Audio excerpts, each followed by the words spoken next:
Hello traders, welcome to the series of educational videos that FXCM has for you. My name is David Londoño, I'm a trader and a market analyst, and today I want to share with you an educational video, practical video on how to draw trend lines in markets. Why is this important? This can help us to understand visually the trend the market is in. So first of all, we have to identify significant points, right? So we have to observe the highest and lowest points on the chart. So these might represent relevant heights and lows. For example, right here we have our latest higher high. Before that, we had this latest higher high, right? So there we have 2 points, 2 significant points of the on the market. So we can definitely draw a trend line there, and we can see where it went. So after that, we are just doing the second point, connect the points. So we have the dots, we have the points, right? So now we have a third one. We use the trend line in channels. This is also important. Why? Because in addition to simple trend lines like the one we just draw, consider plotting parallel trend lines to form channels that help visualize breadth of the trend. So we had this on the upper side of the trend. So now we just have to see where are the important dots, right? Downside. So now we have the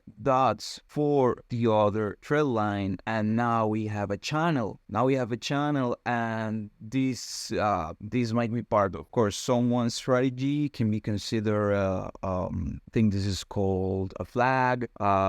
So is this trend already broken, or it is just part of a higher trend? This is just part of a higher time frame trend. So now just want you to remember that trend lines are useful tools, but they do not guarantee, as we can see, because we can find a lot of types of trends in the market. So this is a useful tool, but they don't guarantee precise end prediction. So it's essential to combine them with other indicators and analysis that fits with your strategy to make informed decisions in trading. So this is more to show a visual stimulus of how the trend is going or how the market is behaving. So for now, this is what I want to show you, how to draw the trend lines in trading view. That's what we just did. For now, I will have to say goodbye. Wish you good luck and a good trading session. I will see you on the next video.